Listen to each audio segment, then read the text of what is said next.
Welcome to Authors Revealed. I'm Becky Anderson. I am so excited. New York Times best-selling author of Snowflower and the Secret Fan, Lisa C., with her new book called China Doll.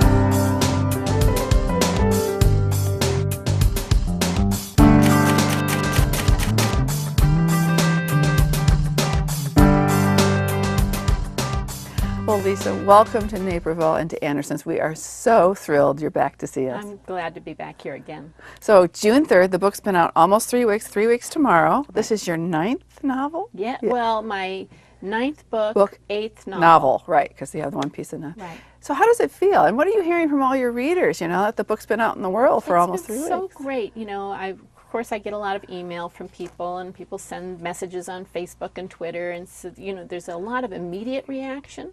But it's also been really fun going to bookstores, because often there are people who will come to the event and they're bringing photos of their parents or aunts and uncles or even grandparents who were performers in the 1930s and 40s. And so, you know, they'll bring an envelope and they just start pulling out this stuff, and it's just fabulous. It would be so fascinating to see this stuff too. It's really great. Yeah.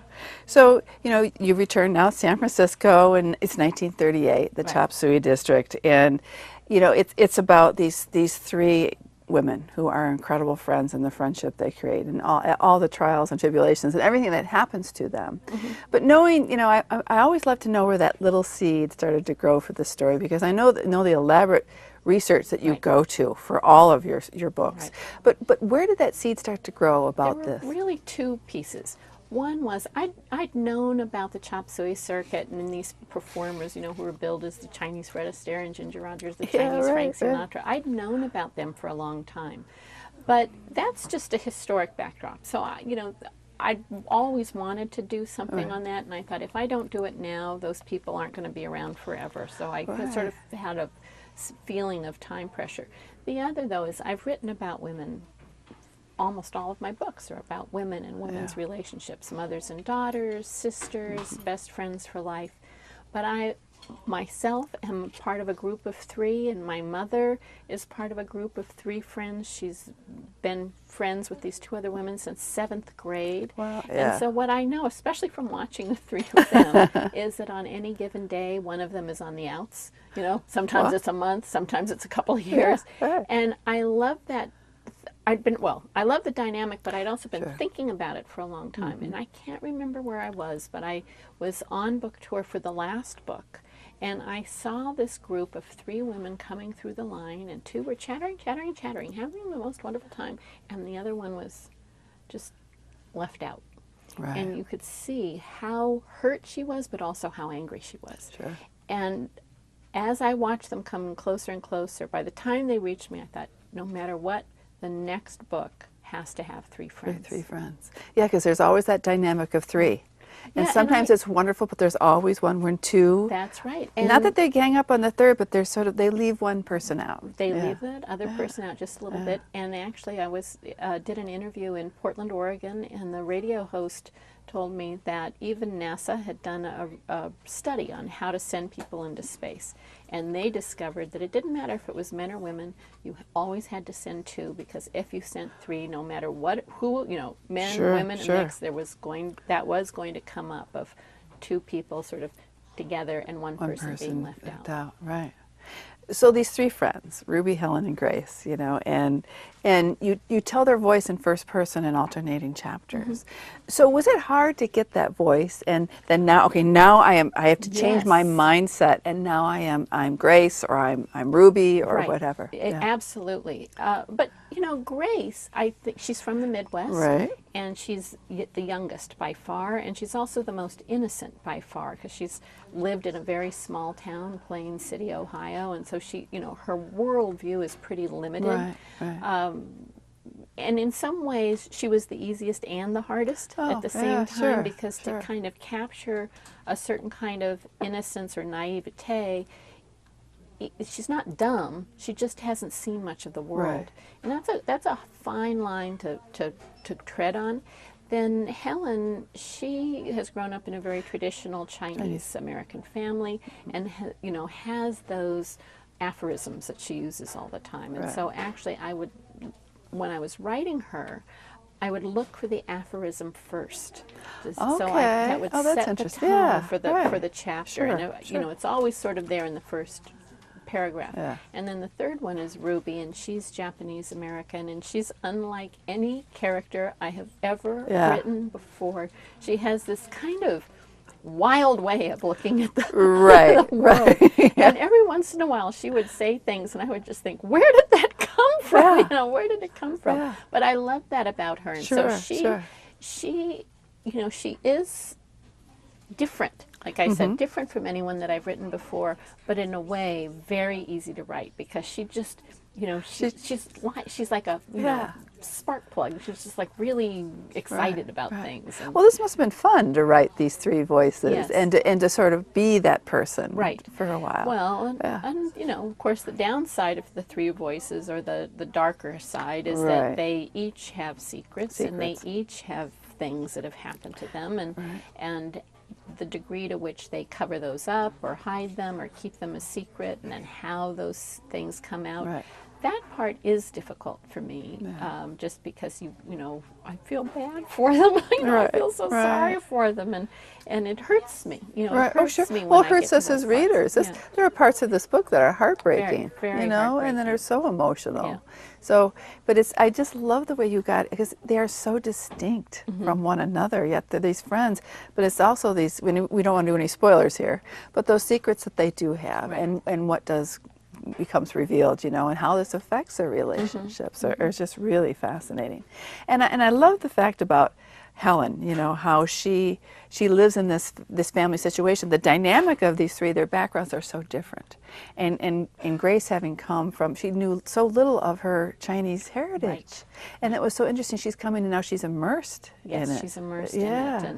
And that sense of her being so separated from Chinese culture. You know, there were families that broke the mold, that broke away from a Chinatown, whether it was San Francisco or Los Angeles, New York, even Chicago, that they broke away and they went out to smaller towns where they were completely separating themselves from culture and tradition and customs. And then their children grew up feeling, first of all, that they were American. You know, they were American, not Chinese, and that the whole world was open to them in a way that if you had come from a purely immigrant family, having lived your whole life in Chinatown, you wouldn't have felt. Right. And Grace especially, I kind of was attracted to her story and everything that she went through with the dad. She's trying to get away from him being verbally and physically abusive to her and everything. But the way you just put flesh and bone to these three women, and it was fabulous. And also too the experience of their dancing and their routines and the description and the visual description you give us on what you do on that was just incredible. So it's 19 Can I just say one thing? I love musicals. You know, I love musicals from the 1930s. I love Fred Astaire and Ginger Rogers movies. I can watch them over and over and over and over. I can recite whole that scenes. Explains a lot. I could sing some songs, but you probably wouldn't want me to. But I had that idea of wanting to sort of live in that time period and live in that fantasy, which of course it is a fantasy. A film is a fantasy, but those three girls, they also want that. And in a way, the performers of that era, they did get to live it to a certain extent. Sure, yeah. And this nightclub, and it actually opened in 1938, the Forbidden City, in San Francisco, where they became performers. And, you know, that comparison of like the Cotton Club was to Harlem in that time period, this club was to San Francisco. And with, you know, with Asian performers, but it's also knowing that most of the audience is Caucasian. And they have come for the entertainment. Well, that's very similar to the Cotton Club. Right. It's kind of a novelty, you know. I think even going to the Cotton Club, there was an element where, yes, you knew that there was going to be good entertainment, but it was a sort of a novelty thing to do. And the same for these performers in San Francisco. You know, when I was reading, I never realized this, but Flower Drum Song, the musical was based on the Forbidden City, or in there. But I never realized that. Much later. That's more 1950s, early 50s. 1960s. It was written. So you know, I was writing at the for the very beginning of that history. But it's that same time or that same place. Yeah, right. Which I thought that was I fascinating. interviewed C. Wiley, who wrote the book. Oh, did you? Many years ago. Oh, And he was just interesting. such a charming man. He's in his 90s now. Yeah. And of course, let's just say the book was very different than the movie. Yeah. And the book is much better, just like every Yeah. other. Right. Or the musical that Yeah, was made. well, yeah. no, but the book. The book is Yeah. The original the source original. material. Yeah. Right. So your research, and I know you love the research, and you're on that hunt to find those untold stories, those stories that need to be known, or also those stories that maybe have been buried but really need to come out in the open again. So all that research you do, and especially for this book, what was the most surprising to you that you found out about this era, about San Francisco, what was going on in the late 30s, before even, Pearl Harbor, say? I think the thing that's the most surprising to me was how many of these performers, whether they were men or women, how they had come from small towns, first of all, but also childhoods of great hardship. They came of age in the Depression, the deepest part of the Depression. And so they had to struggle, not just financially, but to struggle against the sort of discrimination and racism of the time. The courage that these people showed and the persistence, that to me was so inspiring, but also no matter how many times I heard it from how many different performers, it just every time I would just think, you're a remarkable person. I mean, it was just such an incredible stories, but they're real, of how they made it through those times. So what did you talked to a lot of the performers that actually performed at the Forbidden City in late 30s or the 40s. What was their I guess the essence of their experiences? What did they enjoy about being performers at this place, do you think? Well, first of all, I think if you are a performer, if you're born a performer, there was one, Mai Tai Sing, who told me that when she was 5, she kept saying to her father, I love glitter, I need to be in Hollywood. Now, what 5-year-old says that? No, not very many. Right. But the ones who do, they're the ones who are really born to be performers. And so that shouldn't really matter if you're black or white or Chinese or, whatever. You have that in you to be a performer. Right. And so I guess what I would say is that piece, that desire to perform against these, again, really difficult odds was what I found the most interesting and the thing that seemed to be the through line with all of their stories. Right. And when you're talking about the three women and they helped each other with their routines and they really supported each other, not only outside of their performances, but with the performance themselves. But that description you gave of the costumes, the routines themselves, the music, everything. So how did you research that to really give that description? Because I could see it so well in my head. There are a lot of photographs, first of all. Yeah. So, there are costumes in the book that I've just taken directly from photographs. Okay. And you can just, you can see what they're made out of. You figure it out. Just describe exactly what they were wearing for the opening night or for a particular routine. The stuff with the dances, though, that I would ask performers. Okay. And then there are some old clips that are available that I actually have gathered and put together on my website. Oh, you can find them all on YouTube. You'd have to do a fair amount of searching, but I've pulled a bunch of them together, and it's kind of like one-stop shopping. It still links you to YouTube, but you can see them. Okay. And so when you actually see the performers and you see the kinds of routines they did, I guess also there were, in addition to the actual people I interviewed, I was able to look at costumes at the Chinese Historical Society of America in San Francisco and also at the Museum of the Chinese in the Americas in New York. So they both have pretty large collections on this era. They have not only costumes, but they have as well music and menus and matchbooks. And, in New York, they have all of the scrapbooks of a woman named Jadine Wong, who is a very popular performer. So, I was able to go through page by page of her scrapbooks for her entire career. Oh, wow. Wow. Incredible source material you looked at. And the cover of the book is so striking. It's absolutely beautiful. And just that gown she's wearing with that ermine. Oh my gosh, it's absolutely beautiful. I think your covers on most of your books are absolutely stunning, but this one is just really fabulous. It's my favorite. Yeah, it really is wonderful.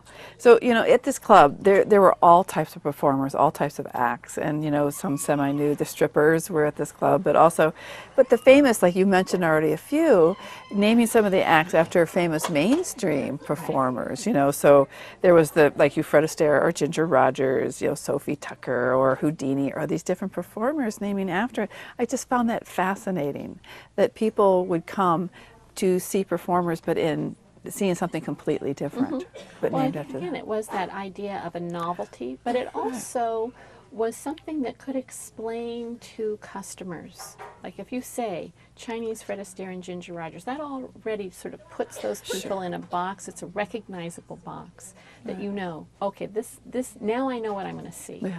And that gave them an expectation. Yeah. So, what you've done in this book, and I think in a lot of your other books, is, you write about heritage, and who we are, our ancestry, our heritage. They can define us to a certain degree, but it doesn't necessarily shape who we become or who we want to be. But that kind of is these three women and where they've come from and where they're going, and what the experiences shapes them. But it also brings in, the prejudice and that sort of thing. So I just found it an incredible mix of sort of a paradox to where they're performing and what they're doing. It was so interesting. Well, I think everybody has their own way of identifying themselves and how you look, deal with your family and the heritage of your family. Our families, they give us our greatest gifts, but they also give us our greatest burdens. And so you can pick and choose what you want to carry on from your families. You can embrace it totally, you can discard it, and in some cases, like with Grace, have been completely removed from your culture, your family culture. And then Ruby, on the other hand, pretending to be something she isn't. Again, really purely through ambition. If she wanted to perform, which she did, the only way she could have done it would have been to pretend she was Chinese, because she couldn't pretend to be white. Right. And the way you blend so much of history in this book, and you do this in other books, and all the research you put into it, the history with the fiction. And for me, it sort of fills in the gaps that we don't get from pure history. That emotional side that to me really tells a better history, that I can understand the time, the period, the people, the place better.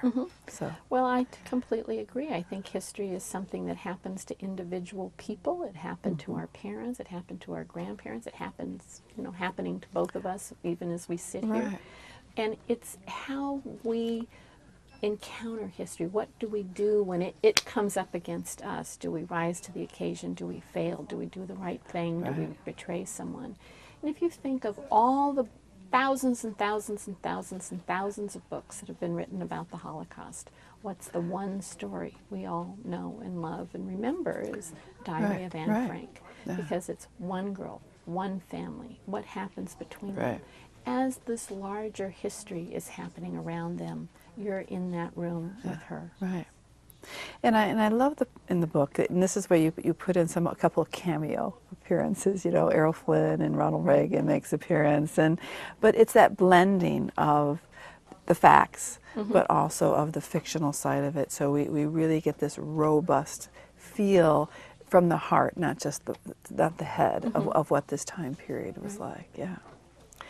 So, these girls are all, they consider themselves American, I think, even though, I know probably Grace more so than anything, because she's been away from her heritage, with, what she was born into. But it defines, how people look, and then also that then when Pearl Harbor happens. And I don't want to give too much away, because there are too many spoilers that we can give away in this book. But Ruby, she's betrayed.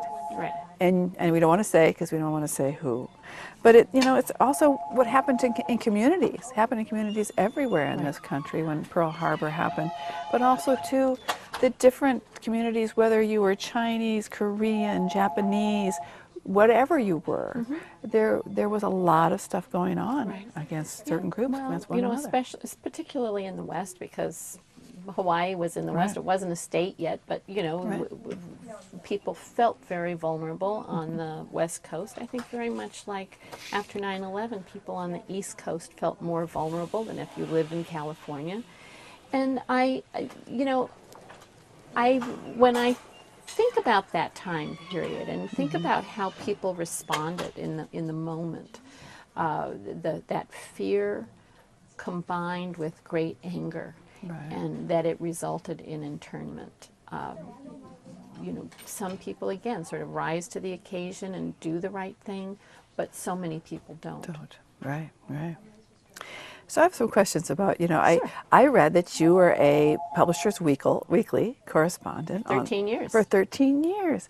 So what did that whole experience, and did you do this before you wrote any of your books, or was it during the same time? My mother and my mother's friend and I, we wrote 3 books together under the name of Monica Hyland. Right. And I think we had already written the first, maybe even the second one before I started working for Publishers Weekly. So, I was writing all along, and in the last 5 years that I worked for Publishers Weekly, I was working on Gold Mountain. Okay. So it was pretty concurrent. Yeah. So, but that experience of being a correspondent for Publishers Weekly, did it show you a lot about the whole publishing industry? Oh, absolutely. And how it works and how it relates to readers and the place where books are sold and all that. Well, I think particularly independent bookstores, I was covering everything west of the Mississippi. Right. And in that time period when I was working for Publishers Weekly, it was a huge growth of small presses, independent presses.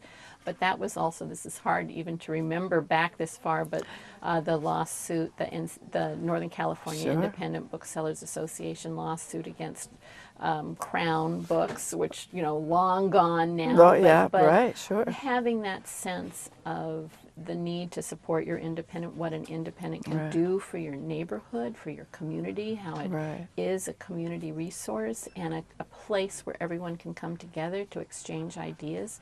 So I think I know that I met a lot of booksellers back then that to this day are my friends, and it's so wonderful to go back to those stores, again, particularly in the West, because that was my territory, where these are some of those, I've known now for 30 years. Yeah, right. So, great relationships. And that's, I think that's how and I don't need to repeat anything what you just said, but it's true, the relationships we create with authors and readers, they last for years. They're friendships. That's right. Yeah, that's right. So your mom, she's a writer, and as you mentioned already, published author, but she's also a critic, and she's an English professor, or has been. What advice did she give you about writing? And this is easy for me. Okay. 1,000 words a day. And actually, my mother's father was also a writer, and many years ago, actually when I was working on Gold Mountain, I looked at her papers at UCLA in special collections, and I found a letter from her father to my mom saying, if you really want to be a writer, there's only one thing you need to know: you have to write 1,000 words a day.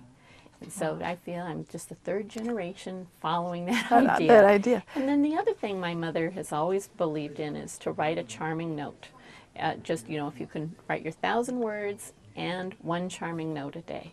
Wow. So today, people rely so much on the email, but if you can actually write a personal handwritten note, and especially for writers who may not live in New York, I didn't live in New York, my mother didn't live in New York, we didn't know, certainly back then, people in New York, so it's a way to start making connections. Of course, it's very scary just to write to people you don't really know, but it's a way to start to know them. Yeah, no, it's great advice, though. It really is. I think more people need to write those notes and send them to people. That counts, yeah. So your great-grandfather was the godfather of LA's Chinatown. Yes. And I know this is San Francisco, but I think so many people know of San Francisco's Chinatown. What do we need to know about LA's Chinatown? It was very different, it was torn down many times, it moved many times. But it's also the place that was it's the dream factory, Hollywood, right? Right, So, right. so many people who lived in Los Angeles, Chinatown, either worked in the movies as extras or rented props to the movies. So it had a different, sort of working purpose that was unlike any other Chinatown. Yeah. And That's thinking, not deep. It's just Hollywood. No, but it's Hollywood. Still No, but fun. still, it's very fun. No, it's Yeah. very fun. I mean, because, it's unique to that community. well, right, and that's, I think people don't realize that history and where that is and what it is today. So, see in this book, and it's so incredibly visual when you read it, and what you're thinking and what you're picturing in your head, and knowing the film they made from Snowflower and the Secret Fan, and if you were pleased with how they did that movie, I think most of your readers will say this has to be put on the big screen. Well, wouldn't that be fun? It would be fun. I do feel that there are elements to this that are just ideal for a film, Right. and the music and the dancing and the yeah. relationships. But I'm trying to be delicate here, but not many people like the film of Snowflower. Okay. And I've had a lot of people say to me, how could you let them do that? How could you let them do that to your book? Right. And I do feel a responsibility, having been through that experience, that people have a lot invested in a story. Sure, And they have they a lot do. of investment, not in just the story, but those characters and how they connect to those characters and to the emotions. So I'll tell you what a friend of mine told me that he used to say when people would say, how could you let them do that to your book? He'd say, they did nothing to my book. It's still right there on the shelf. That's right. And that's why we always say, don't judge a book by its movie. Right. The book always counts, so yeah. So what are you working on now, and can you share anything with us, or you kind of keep Yes, that on, no, keep it I'm wrapped always up? happy to talk Okay, about we would love to hear that. I actually have just come back recently from China, where I was in Yunnan province in the home of tea, the original source of tea. And this new novel will have 3 elements. It's a little girl who was born in China, given up for adoption. So that girl, her mother in America, her mother in China, that's the relationship and the emotions. Right. And then this idea of fox spirits, which are Chinese Right. spirits. They're women. Maybe they're real women, maybe they are foxes, but their desire in life is to become human and to be as, well, sometimes they're naughty, sometimes they're very good. Yeah. And then the last piece does have to do with tea.